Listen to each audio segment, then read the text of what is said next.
ত্রয়োদশ জাতীয় সংসদ নির্বাচন বিশ্বাসযোগ্যভাবে অনুষ্ঠিত হয়েছে। এই নির্বাচন বাংলাদেশের ভবিষ্যৎ নির্বাচনের জন্য নতুন বেঞ্চমার্ক বলে জানিয়েছেন ইউরোপীয় ইউনিয়নের নির্বাচন পর্যবেক্ষণ মিশনের প্রধান ইভার্স ইজাবস। দুপুরে রাজধানীর একটি হোটেলে নির্বাচনের প্রাথমিক মূল্যায়নে তিনি এই মন্তব্য করেছেন। 2026-এর নির্বাচন নিয়ে বাংলাদেশে কয়েক মাস ধরেই কাজ করেছে ইউরোপীয় ইউনিয়ন নির্বাচন পর্যবেক্ষণ মিশন। এই পর্যবেক্ষক দল সাক্ষী হয়েছে 2/3 সংখ্যাগরিষ্ঠতা নিয়ে বিএনপি নেতৃত্বাধীন জোটের ভূমিধস বিজয়ের। নির্বাচন কেমন হলো তা জানাতেই ঢাকায় এই সংবাদ সম্মেলন করে ইউ মিশন। দলটির প্রধান ইভার্স ইজাবস বলেন, এই নির্বাচন ভবিষ্যতের বাংলাদেশের জন্য বেঞ্চমার্ক। সত্যিকার অর্থেই দারুণ প্রতিদ্বন্দ্বিতামূলক নির্বাচন হয়েছে।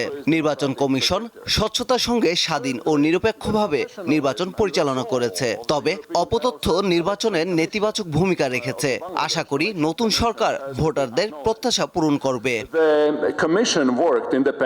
ইভার্স ইজাবস জানিয়েছেন, গণঅভ্যুত্থানে নারীরা সামনের সারিতে থাকলেও এবারের জাতীয় সংসদ নির্বাচনে তারা প্রায় অদৃশ্য হয়ে পড়েছে। এটিই খানিকটা উদ্বেগের।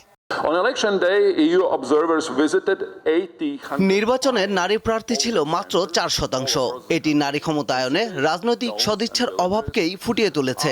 এমনকি ডিজিটাল প্ল্যাটফর্মে নারী প্রার্থীদের চরিত্র হরণ, যৌন হয়রানিমূলক মন্তব্য ও পুরুষতান্ত্রিক হয়রানির ঘটনাগুলো অত্যন্ত দুঃখজনক।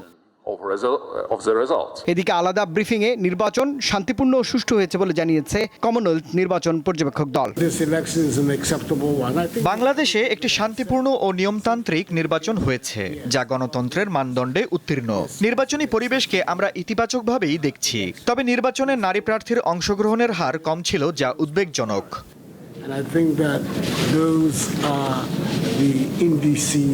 তিনি প্রত্যাশা করেন গণতান্ত্রিক বাংলাদেশে সব রাজনৈতিক দলের অংশগ্রহণে সুশাসন প্রতিষ্ঠিত হবে।